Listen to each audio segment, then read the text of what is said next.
In the next two segments, we shall see how Hispanic colonists fight for American independence from Britain and then their own independence from Spain.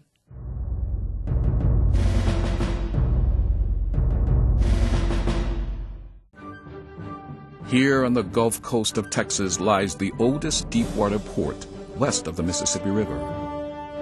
The port of Galveston was founded in 1830, but its name goes back 45 years. In 1785, Hispanic surveyors named the bay and the island for Bernardo de Galvez, the Hispanic hero of the American Revolutionary War. Indeed, while the story of Lafayette and France's help in America's fight for freedom is well known, sadly, the equally heroic story of Galvez's brilliant generalship in the cause of American independence is barely known at all. Spain and Britain had been enemies dating back to the 16th century, when English privateers had attacked Spanish treasure ships returning from Mexico. Then in 1588, England defeated Spain's great invasion fleet, the Grand Armada.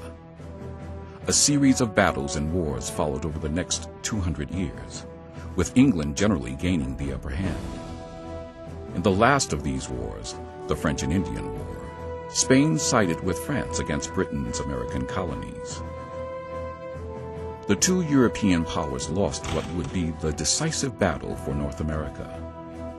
Spain, especially, lost her 250-year-old Florida territory to Britain. After that, Spain had been looking to even the score with her old enemy. The American Revolutionary War was just such an opportunity. Bernardo de Galvez was born to a noble family in Malaga, Spain, around 1746. Following in the footsteps of his father, at the age of 16, Galvez joined the army. By 1768, he made captain and was sent to Mexico, where he distinguished himself leading several major expeditions against the Apache, who were raiding Hispanic settlers in Sonora province.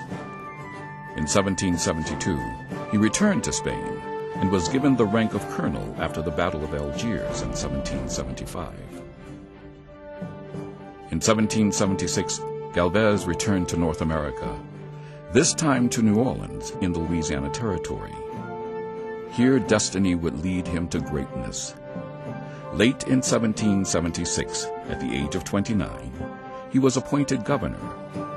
He immediately began trading with the fledgling United States, shipping tons of badly needed war supplies, arms, ammunition, military material, and money to General George Washington and the frontiersman George Rogers Clark.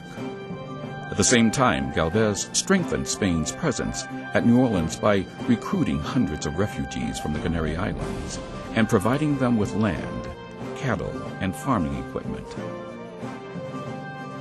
After France joined the Americans in their fight for freedom in 1778, Spain followed suit a year later.